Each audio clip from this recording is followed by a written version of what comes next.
I'm live. Hi, everybody. Sorry I'm a few minutes late for school. Juggling priorities, juggling stuff this morning. Having a blast doing it. Having a blast doing grade school, joining you guys for grade school, as I always do on these fine Friday mornings.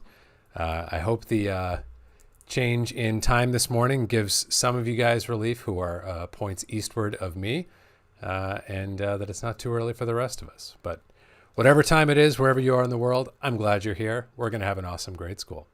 My buddy Rafa is here with me. He's going to help me get everyone's questions answered, which is extra important today because I wanted to do a proper Ask Me Anything style grade school because we haven't done that in a while. And I've sort of drifted into the habit of doing more and more talking during grade school at the beginning, which I think is good. I like to start off with some ideas and frame a conversation around a particular topic. But we've also, I feel like, had a lot of questions at the end of almost every grade school lately that we haven't gotten to get to. So I want to get to all those questions. I want to get to every question that we've ever not answered here in grade school. So get them ready. Start dropping them into the chat. This is your hour, and I'm really excited to get through as many questions as we can. So I will put it to Rafa right to get us going. If we have some that are ready to go in the chat, then we can start with those. And if not, then I'll find something to talk about. I always do. Well, we have questions from the last week. We have this one from Hinz, the colorist. Is the stills gallery color space aware? If I drag a JPG, PNG still, that's in sRGB, Adobe RGB, whatever color space, will it conform it? Oh yeah, this was a good question. I remember this one came in via the comments, and I thought it would be a good one for us to answer as a group. So the question is the gallery color space aware on import? Meaning that if I import a still, is it going to try to hook that still into my color management? Is it going to try to read metadata from that file and somehow color space transform or input map that image in order to have it like fit into our color management pipeline? Short answer here, no, it is not. What you see is what you're going to get. Whatever that image's native RGB values are is what's going to get brought into the gallery. Doesn't matter how it's tagged. It doesn't matter. There's no attribute of that file that you can modify to change the way it is interpreted. It's not going to be interpreted at all. It's just going to be brought directly into the timeline and not have any color management or mapping or transformation applied to it whatsoever. But I thought it was a good question that I hadn't thought about in a while, but that is the case there. No color management whatsoever or color space awareness. Okay, we have questions from the live session already. Cool. So David Tripammer wants to know, what did you think of the glow effect? Sometimes I get really good results with it, but most of the time I feel like I have no idea what I'm doing with it.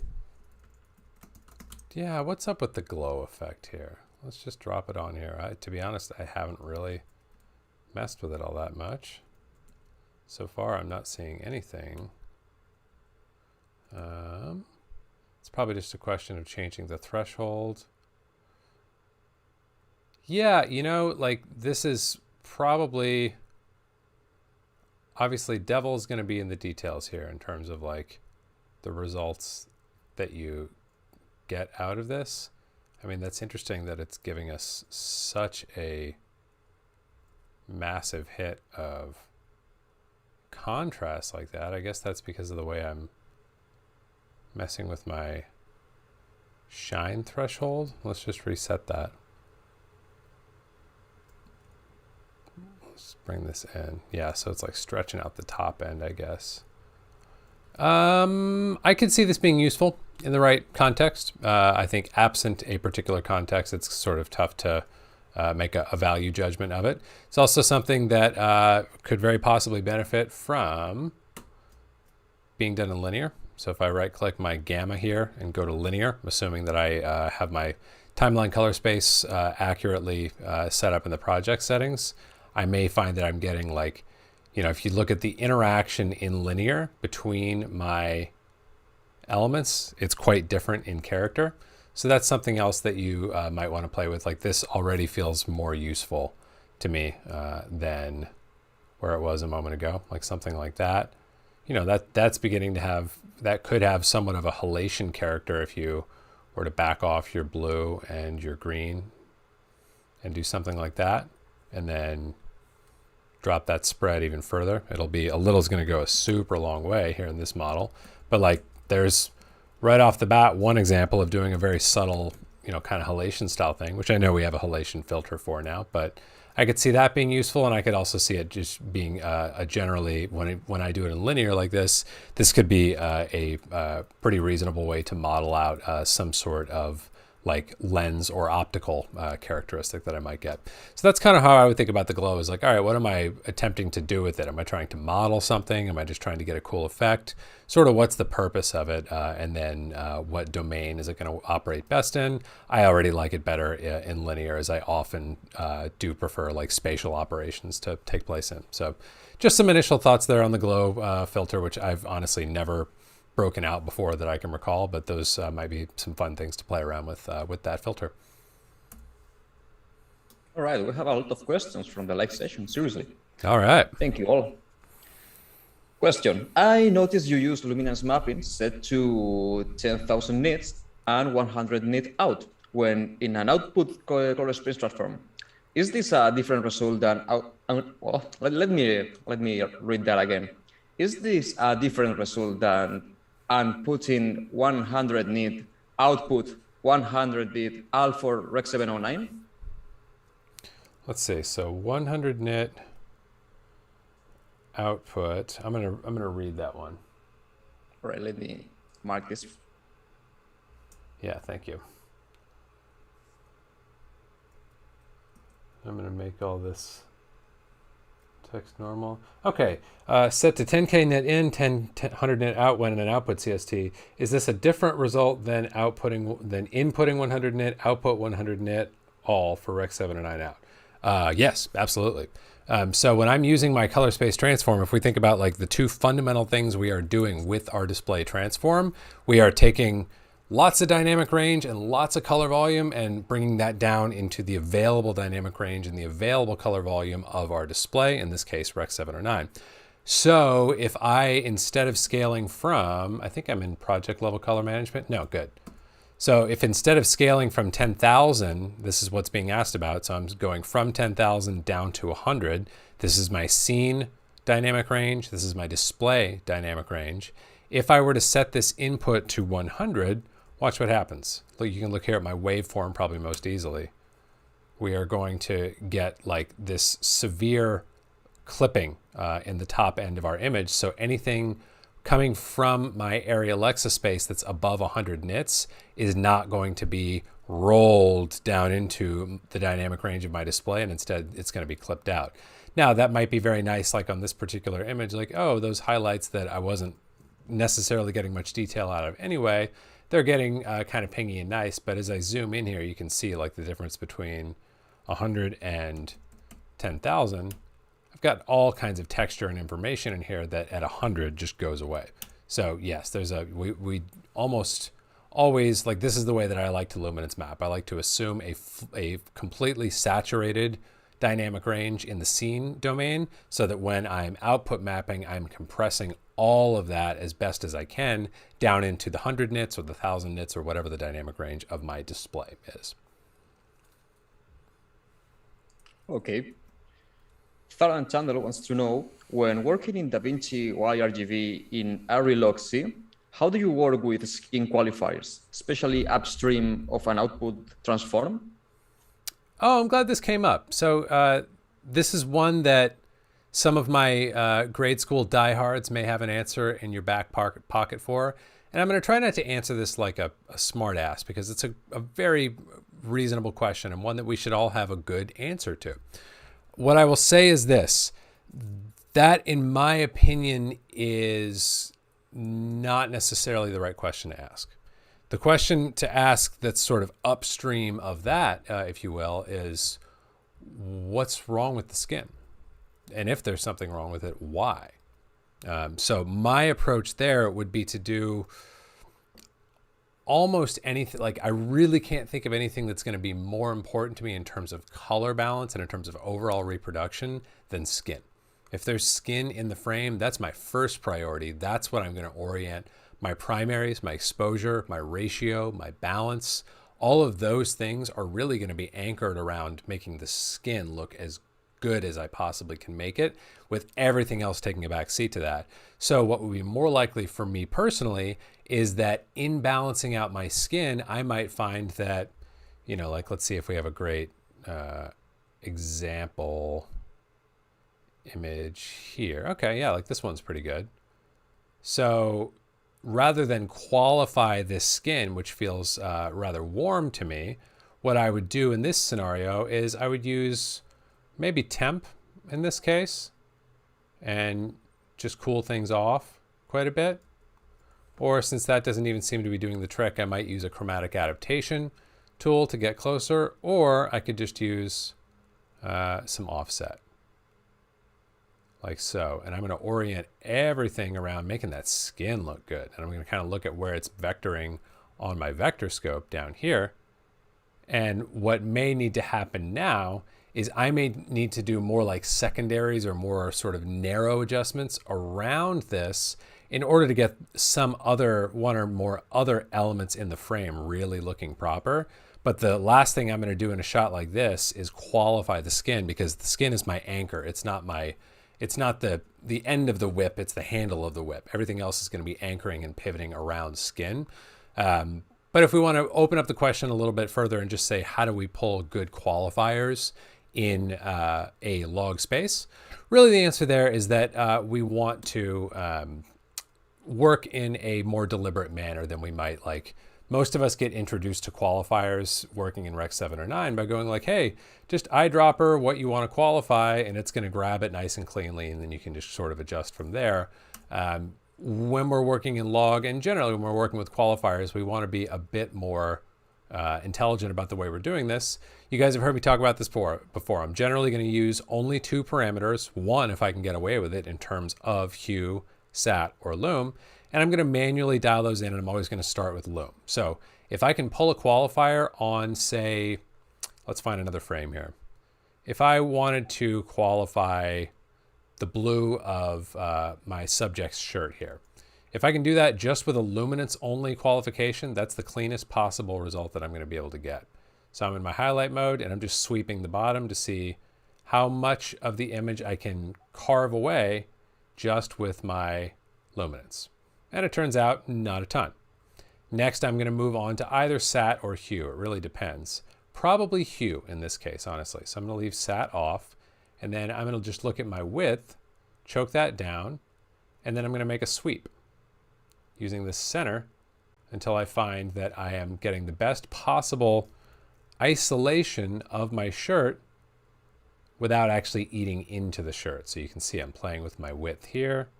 And now I'll start to play with my softness, like so. And now I'll go back to my luminance and see if I can choke that in a little bit more. And then maybe go back up to my width and see if I can choke that. And if I really need to, I can try to do 3 parameters and see, does the saturation indeed net me a benefit? Which it might, not on that side anyway. This is another principle. Even if I'm using 3, if I can work one end instead of 2, that's better. So it turns out in this case, I actually can get a bit cleaner of a key by working that saturation. And then I'm going to soften that out a little bit. So I would do something like that to pull a qualifier in general in log. You want to start with 1 parameter, start with luminance, then move on to either hue or sat, then move on to that 3rd parameter only as necessary.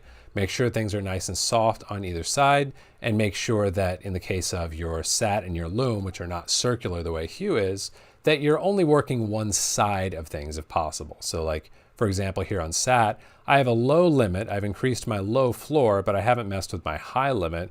All that's going to do is create problems on certain shots. But if it's not actually netting me a benefit, I want to make sure I leave it wide open on the top end. So those are kind of good guiding principles for qualifiers, but the best qualifier is the one you don't have to use.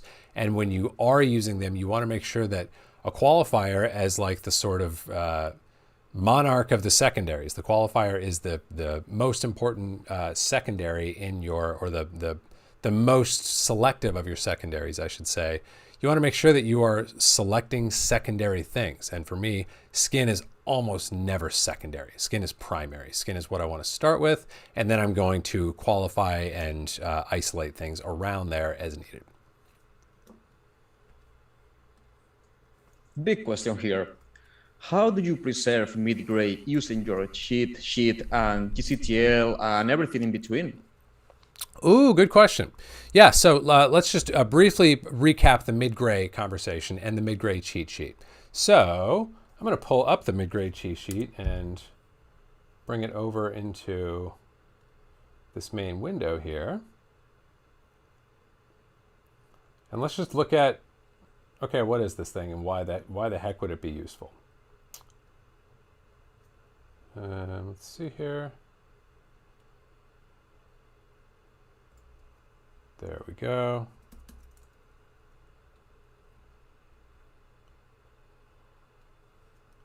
Okay, so this is the mid-gray cheat sheet that is being asked about. And by the way, this is a free download that you guys can get via a link that we will paste into the chat. And what this is good for is to give you a precise numerical reference point for how to evaluate middle gray or 18% gray, which is the definition of middle exposure throughout any imaging pipeline. So the idea here is that if we go all the way back to the actual shooting of an image, the reference middle exposure point of an image when we are shooting it should be that we would get a value of 0.18 coming off of a middle exposed element, right? A linear 18% gray.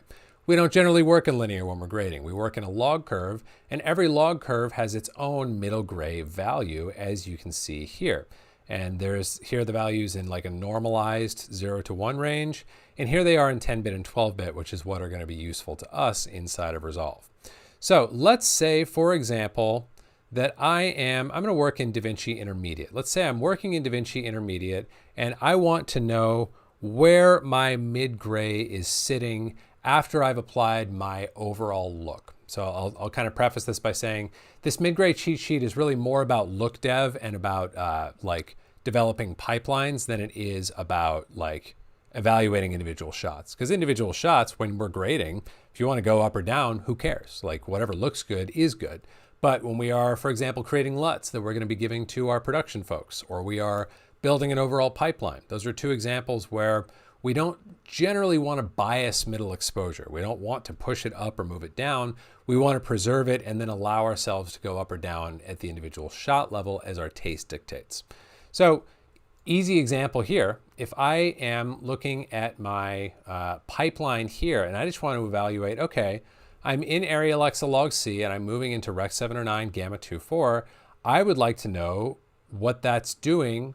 Well, I'm going to come up with an even better example actually. Let's turn this output transform off for a moment. And let's say I'm doing my look dev for this shot. And let's say I've drawn a contrast curve with a toe and a shoulder. And I'll turn this output transform back on for a moment just so we can kind of get a little more context. Let's say I've been doing some look dev and I'm like, cool, I think that's going to be a nice, strong, serviceable contrast curve for my overall look. This is something that once I'm happy with it, I'm going to end up putting at the timeline level or the group post clip level, or I'll save it as a node that I'll copy and paste. This isn't one adjustment for one shot. This is a macro level ingredient in my overall look. Okay. So what the mid-gray cheat sheet can help us to do in partnership with a middle gray card, which I'm glad we're talking about this because maybe I should make a middle gray card for you guys who don't have one. But if I pull up I have a middle gray log C card right here. And we can see, let me turn this off. Let me go to my waveform here. And I'm going to set my reference level here to match what I'm seeing with area log C. So in 10-bit, area log C middle gray is at a value of 400. Okay? So if I go over here to my waveform and I say show reference levels, and I set my low value to 400, you can now see where that line is resting. I'm going to turn this off. And so you can see right now, until I do something, until I move this, my middle gray card, which is already prepped for log C, is perfectly resting on my reference level that I've just set up here. And the other way that I could do this that I should have started with that I forgot about, to be honest with you, is you can use my exposure chart, which already is a free download. I'm going to go to DCTL. I'm going to go to CKC exposure chart. This is going to show me middle gray surrounded by stops above and below middle gray. But if I just want a simple, like single mid gray chart, I'm going to say total steps 1, turn my ramp off, and tell it that I'm working in area log C. Okay, I should have done this from the beginning. I forgot that this is already a tool. So you can see, once again, just as I have with that middle gray card that I just generated, what I have right now is a middle gray patch that is perfectly resting on my reference level that I've set up here in Resolve of 400, which matches the number that I found in the mid-gray cheat sheet. Okay, so all is good and well at the ground level. I'm, as I would expect, when I generate middle gray in log C, that is precisely aligning to the value that I expect it to. It's now interesting if we have this at the head of our node graph to evaluate, for example, this contrast curve that I just drew. That moves my mid-gray, doesn't it? In a way that there would have been no real intuitive way for me to understand until I look at it through this mid-gray lens and with this reference level. So what I can do now is start to sort of toggle and say like, okay, well, I may like what I'm seeing in my image when I'm running through my output transform like this, but I would like to try and implement this in such a way that I'm not moving middle gray. And here's one thing that you can do right off the bat for a contrast curve that's really handy. If you turn this chart back on, and then I go back to my contrast curve, and then I eyedropper that middle gray patch, I will get a reference on my curves for where that rests. And now all I have to do is hold down Option and drag it back down to this unity line. And that is going to mean that mid-gray is anchored where it belongs. So that's a great place to start. And then from here, I can do whatever I want above or below. And you guys can see that even though I'm moving this curve all around, that gray patch isn't moving because it is anchored by that control point. And now if I turn this off and turn my output transform back on, I can simply begin to evaluate things through that lens of knowing like, okay, there's my fixed control point, and I can just play with my toe and my shoulder until I'm getting a result that feels somewhat in the realm of what I had before. It may not ever be exact, but the whole point is that we want to preserve mid-gray as our baseline, especially at the overall look dev process, or if we're making a LUT that's going to be going out to production. We want to make sure that we are giving that good feedback to ourselves as a colorist or to production folks of where mid-gray, of middle exposure without biasing it up or down. And you can imagine, like if you're back on set, a cinematographer, if they were to see mid-gray plotted here, they would probably think, oh, I got to add some more light, or I got to open up the lens. So by giving them a creative look that has mid-gray biased, say a half a stop under, that means they're going to overexpose everything by one stop, or excuse me, by a half a stop. So that would be sort of the repercussions of creating LUTs for production folks in that way. And same way for you as the colorist. If your look is biasing everything down a half a stop, that means you're going to have to grade everything up by half a stop, when in fact it may already be perfectly exposed and it's your actual look that is moving things further off center. So that's how I would use those mid-gray exposure values. I would use them in partnership with the exposure chart DCTL in a total steps of 1 and with whatever tone curve you want and with that ramp turned off, so that you can look at, okay, what does this mid-gray patch running through whatever my system is, whatever my looks are, what happens to it? Does it move? And if so, what can I do to move it back to where it belongs?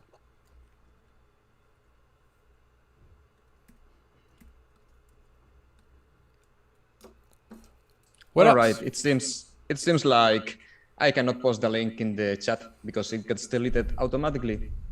Oh, I guess we were running into that last time. That's very strange. Well, if you guys check we'll do a fresh community post after we wrap today, but you can also check my recent posts. We posted the links to the exposure chart as well as the mid-grade cheat sheet within the last couple of days in community, so you can find it there, or wait for grade school to wrap and we will do a follow-up community post with the links to all that good stuff. All right, let's go to a question from Jim Robinson. Jim's in the house. Jim made it. He never fails, actually. On your project settings, using Resolve Color Managed, you had the input color space set to bypass. I was wondering why was that set that way? Oh, that's a good question. That's not necessarily a hard rule that I would always inhabit. Like, here's how I would normally set up DaVinci color management. I would do DaVinci YRGB color managed, do DaVinci wide gamut for my color management preset. And like, you could do it as simple as this if you wanted to, and then change your input source on your individual clips by right clicking and hitting input color space. Or we could do a custom thing here, and I could set my input color space to whatever I wanted to up here if everything was predominantly one flavor like it is in this timeline. So, like this would kind of be my preferential settings for all of this stuff. You could, again, just leave it at that stock DaVinci wide gamut setting if you wanted to, but here's probably how I would actually set this up for this timeline. Luminance mapping, input color space of Airy or whatever my source camera is, and then map everything like so. That's going to get me roughly the same results as I was getting a moment ago with my one node manual color management that I had just a moment ago.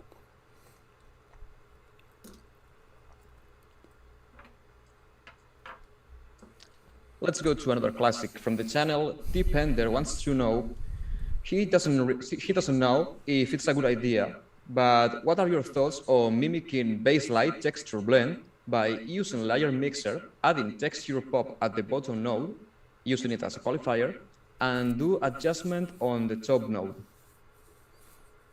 That's an interesting idea. I suppose it depends on how you mix those together, and I assume what we're talking about would be outputting the actual differences, maybe going into advanced mode here, or maybe outputting the... I would want to see the actual texture that's being generated, I suppose.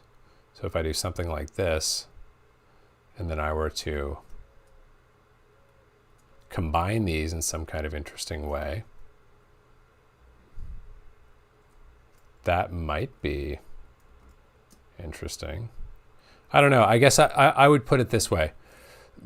You might find interesting results with this. My take would be that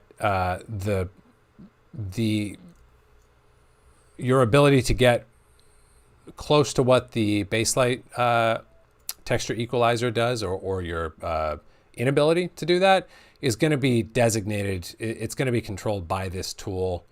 There's a ceiling that's determined by this tool, no matter how fancy we get. So I wouldn't necessarily imagine that you're going to get huge benefit out of doing it that way, although that's without having ever tested it. So maybe.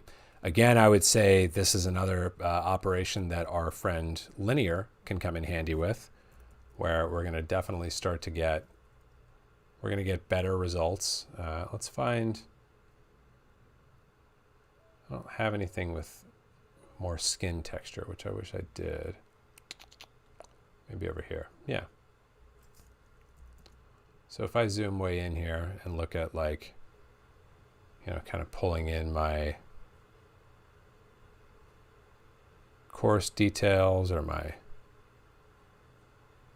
small details, you might find better results by operating on this, using this texture pop tool in Linear than in log, or you might not, but it's something that you could play with. Generally, spatial textural stuff is going to have more of an organic feeling when you apply it in a linear domain. So I would play around with that probably sooner than I would play around with the layer mixer, although you've got me curious. I'm probably going to mess around with that this weekend if I have a chance. But that would be the other thing that I would play around with that might improve the results of this tool, is potentially moving it into linear as opposed to doing it in my default log space. But cool idea, and leave us a comment if you find a good cocktail of like a blending mode and a set of parameters that you feel like get you something useful there. I would love to hear about that. Okay, there's an interesting question here. We all know how to analyze luminance clipping with a waveform, but how can we analyze saturation clipping? Good question. So, the easiest way, best way to analyze sat clipping is in the same way that we would analyze luminance clipping, just in an appropriately scaled setting. So luminance is a one-dimensional proposition, right? So you guys have seen me do this a ton. If I want to see what a system or what a process is doing to the luminance of my image, I'm going to pull up a grayscale ramp here.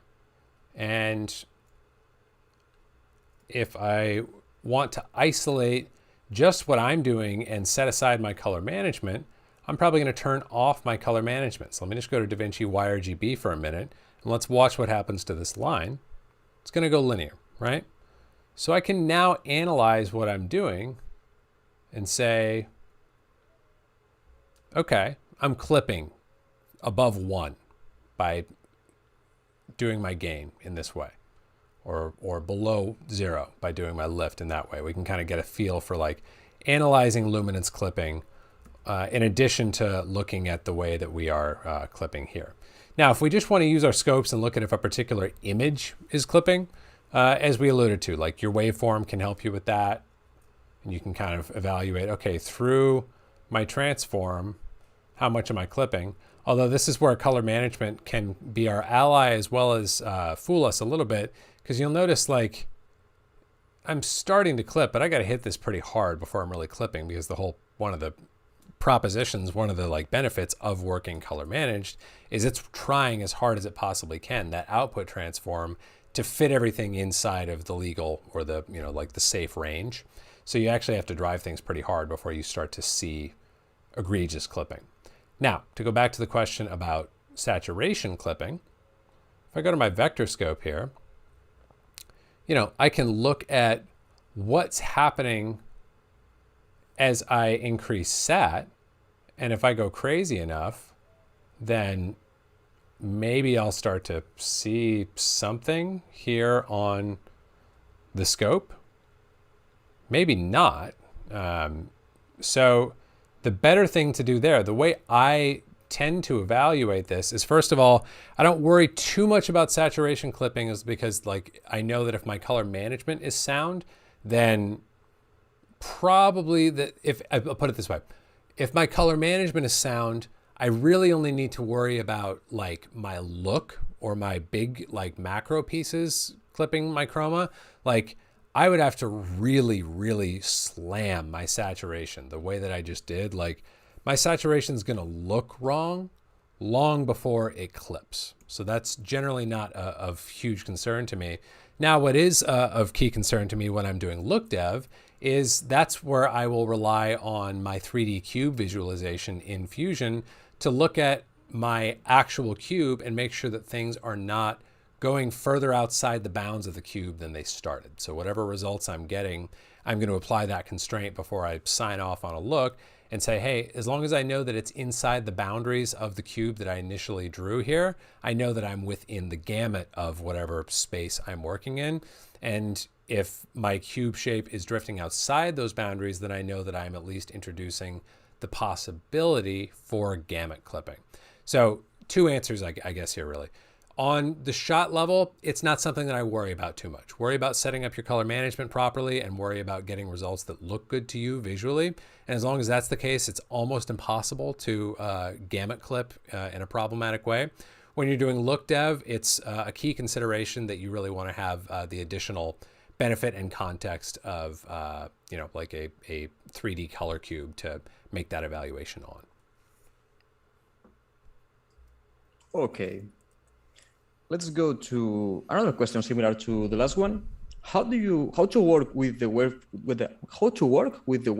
HDR scopes? Yeah, so let's go back to the waveform over here.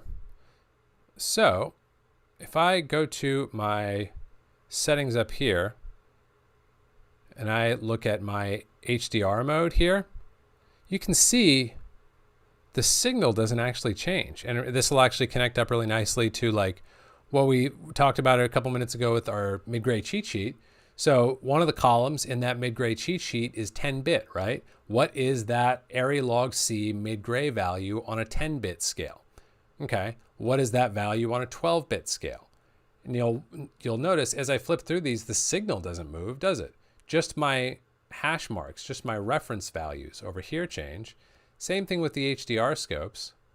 I'm now, instead of getting normalized 0 to 1023 or normalized 0 to whatever 12-bit is, 65,336, something like that. Someone can check my math.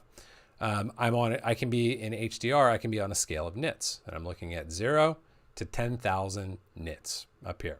So generally, I would use in this mode, I would use the parade or the waveform in this mode, in the HDR mode, if I'm doing an HDR master or trim and wanting to get a reality check for like, okay, by the time I go through my HDR output transform, where are things living?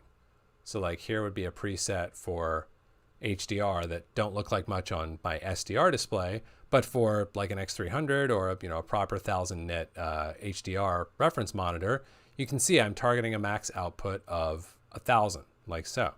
So that's kind of how I would use these scopes here, is I would use them after applying my output transform in HDR to get a feeling for like, okay, where is that text living in terms of its peak luminance? Like that's a really common thing that maybe we can quickly demo out. If I have a title, and I think if I make this into a compound, I should be able to grade it. Yeah, and so I can look and see, all right, that title is living right at 1000, right around 1000 nits. Like so. And if I weren't mapping it at all, then it would be way up at the top of the container. So this is just a good reference point for me of like, all right, I can give that feedback and make it a conversation with my clients. Like you guys kind of have to take my word for it because this doesn't look really sensible on this display. But if we're looking at it and we say, and they're like, hey, how hot is that title? How bright is that title? I can tell them, especially if I combine a reference level thing and sort of sweep the reference level and find where it's at, I can tell them, well, it's living right around 720, 730 nits, that particular title. And if they're like, can we bring that down a little bit? Can we get it to like 600? I could say, sure. I could go here and I could gain that down. And I could, set a reference level over here of say 600. And then I can just adjust my gain to meet it there, if that makes sense. So it's kind of like a diagnostic, like technical reference point that I'll use for HDR masters, a lot of the time for text, because there'll be a mandate of like, hey, for this show or for this film, we want our white text to be at a diffuse or a peak white of say 600 nits or 300 nits or whatever. So that's one of the more common examples of the way that I would use this waveform. And same thing goes for what I use more often, which is the histogram. I can have my reference level of saying like, hey, text belongs at 600. And I could even leave this reference level up. And then I can just quickly know anytime I encounter text, I can just check where the tooth is hitting on my histogram or waveform and confirm, okay, good, that's living where it belongs, or it needs to come up or down. So that's kind of the main way that I traditionally use the HDR scaling of the histogram or the waveform. All right, a couple of people are struggling with film print emulation on the chat. Every time I have been using the various film print emulation LUTs with Xenon conversion first, I get overly contrasting images with a limited color. What would be the best way to control the strength of the LUT? Should I actually decrease contrast of the image before the LUT? Could you please demo a film print emulation LUT on an image that is not that colorful to begin with? And another question, what's the best way to scale the intensity of your 2033 using the key output gain?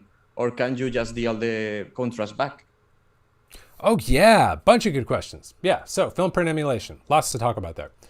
First of all, let's look at the freebie PFE LUT that you guys all have access to that, again, we'll do a link in the community page after the session today, since apparently we can't post them into the chat.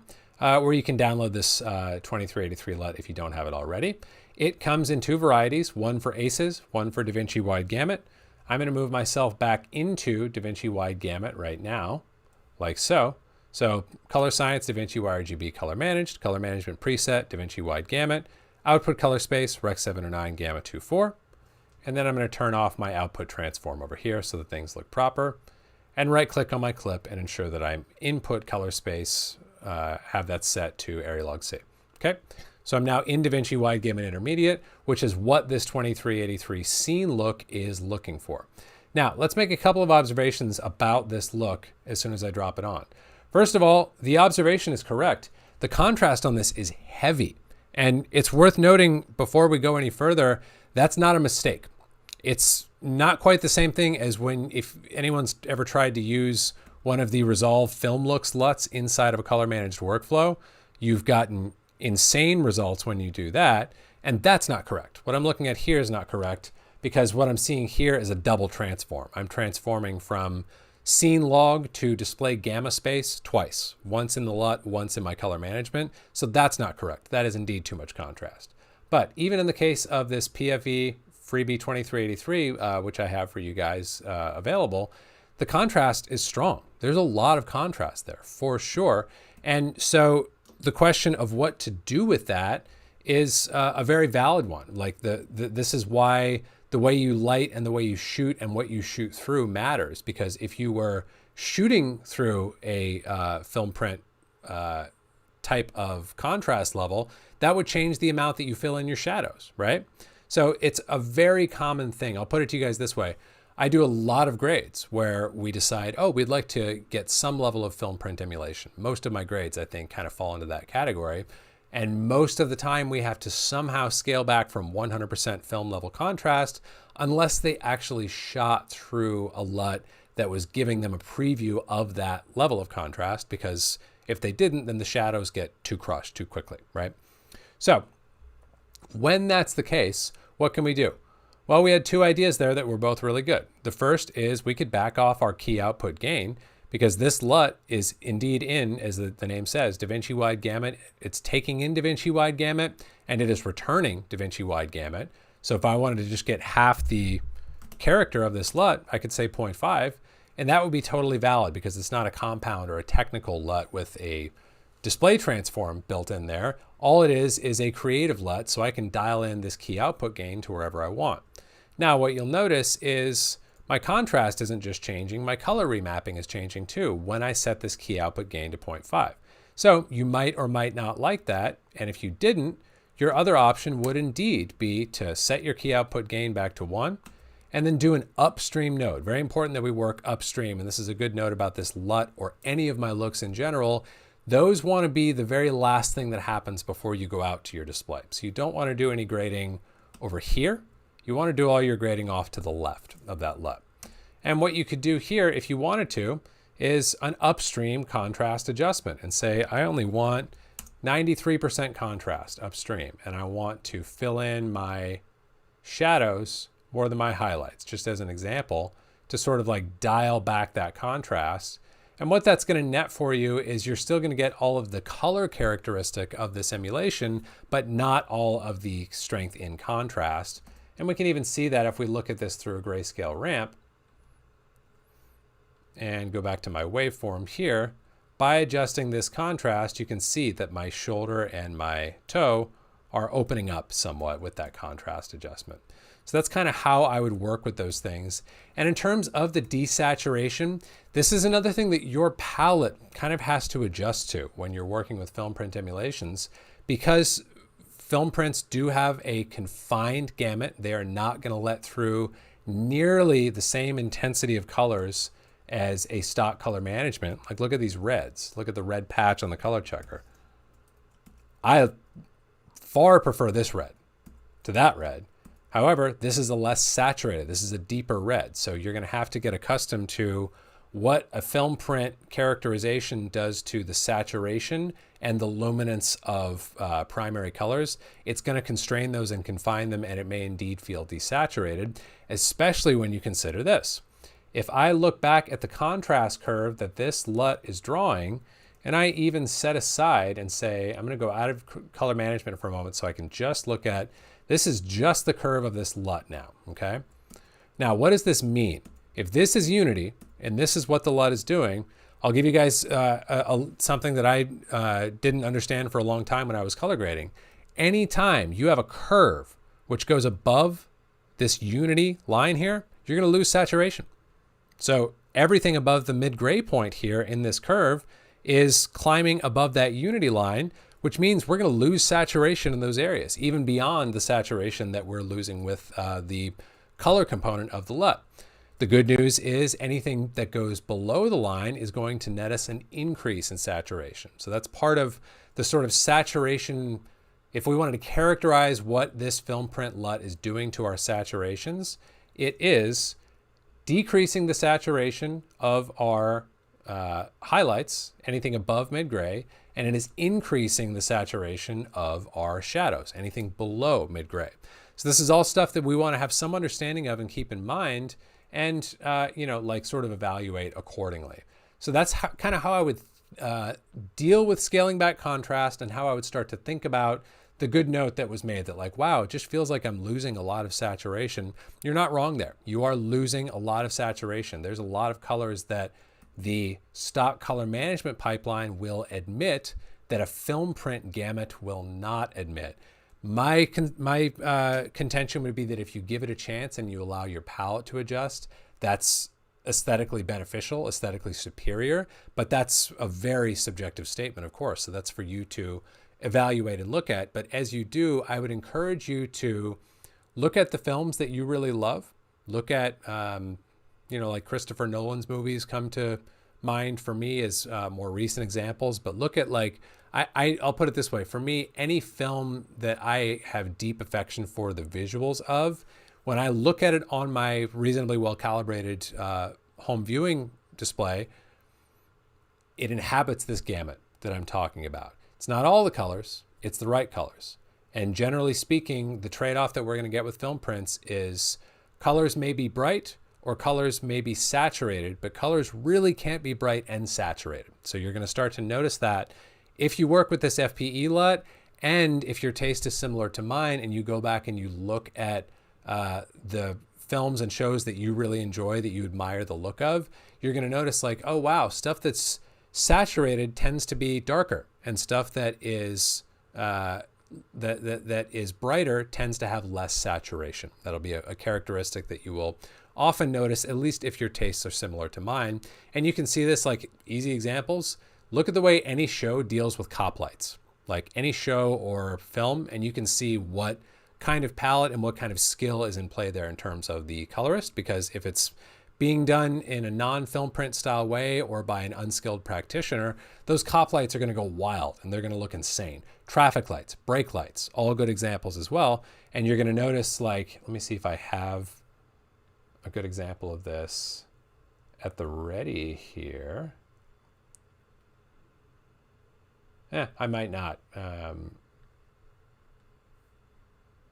Yeah, I'll have to find something for you guys. But if you look at those things, what a film print is going to do to like a brake light is it's going to let the red stay reasonably saturated, but it's going to get way deeper, way denser, way darker. Great example, like a film that we all talk about a ton in terms of like admiring the look, Joker.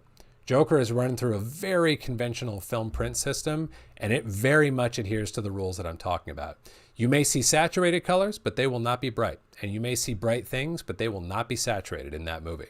There's going to be kind of a seesaw balance that happens between those things that isn't necessarily the case without a film print characterization. Like my red can be pretty bright and pretty red without this. Without it, it's going to be remapped in that way. So a bunch of thoughts on the PFE freebie for you guys. And again, for those of you guys who don't already have it, we will do a community post where you can get a free download to this Kodak 2383 scene referred film look LUT, which will actually work inside of color management in the way that I was just identifying these film looks as being unable to, because in addition to imparting a creative look, they are kicking you into a particular display realm, and then they are becoming redundant against whatever your output transform of your color management is.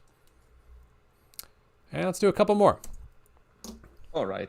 Let's go to a different one. Do you have a background as a DP or in photography?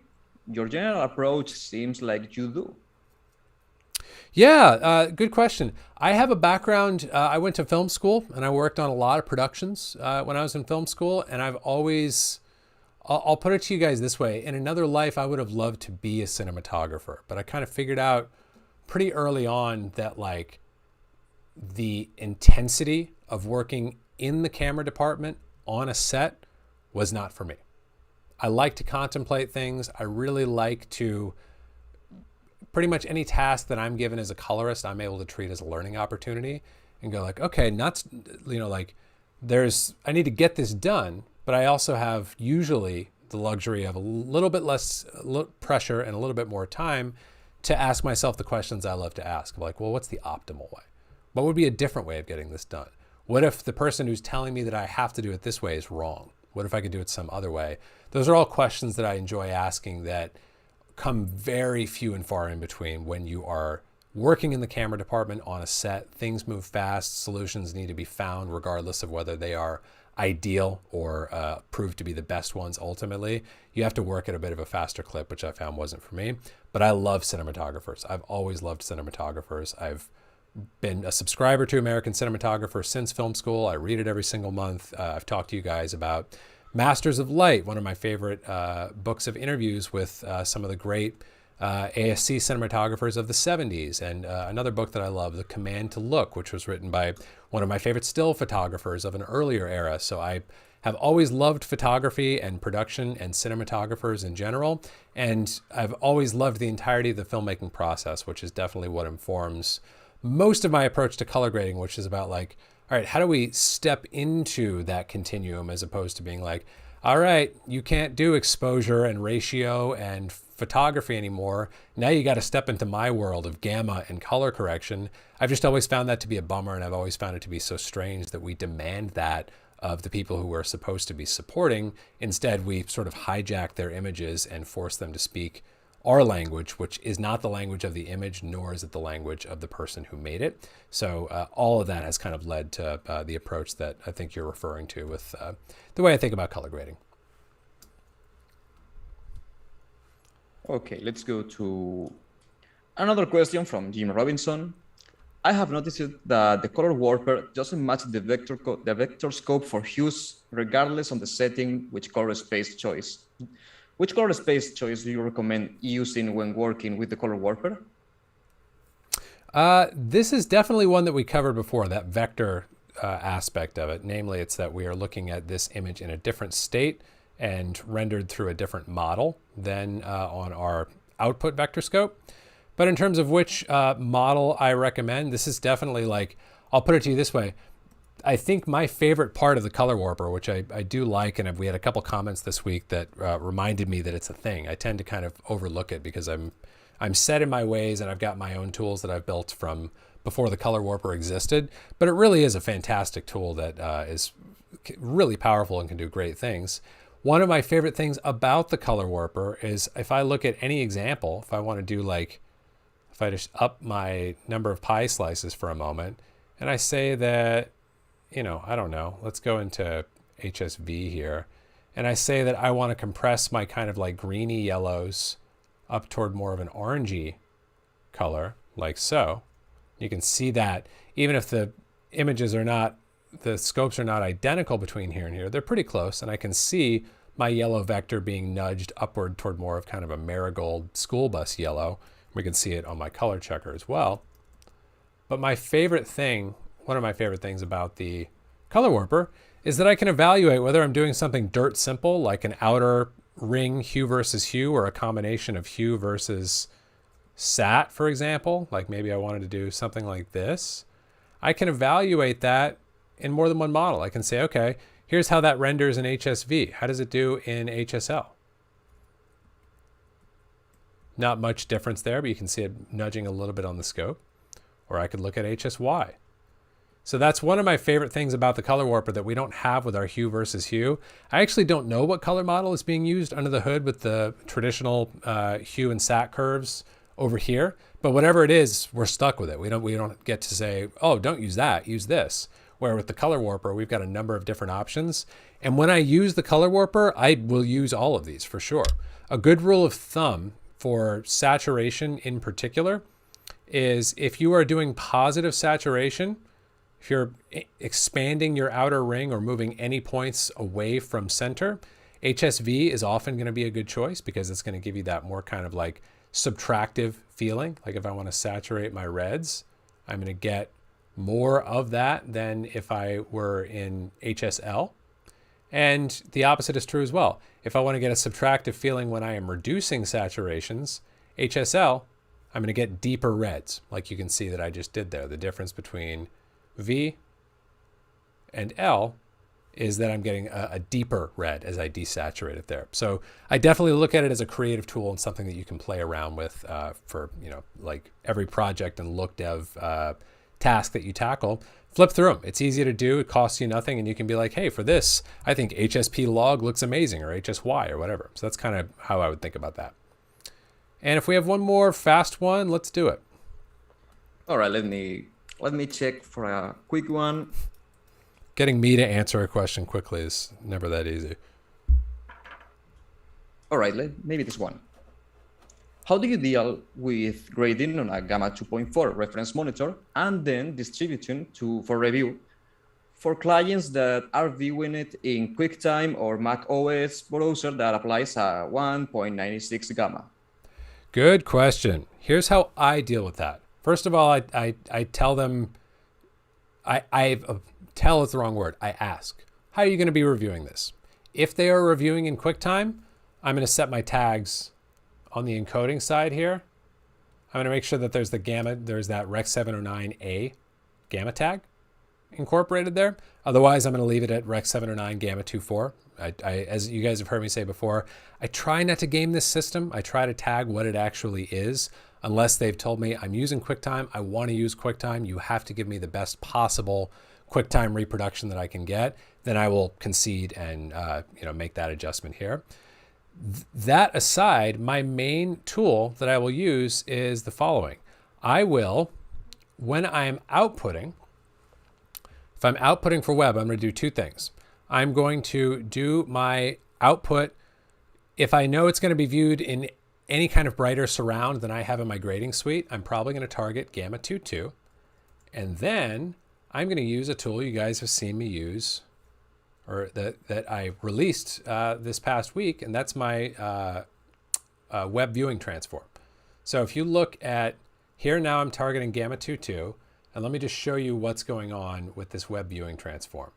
This web viewing transform is designed for specifically Frame.io and YouTube. It is not necessary on Vimeo. In fact, it's going to get you a worse reproduction on Vimeo, but for YouTube and Frame.io and for other platforms potentially as well. I haven't tested beyond these three.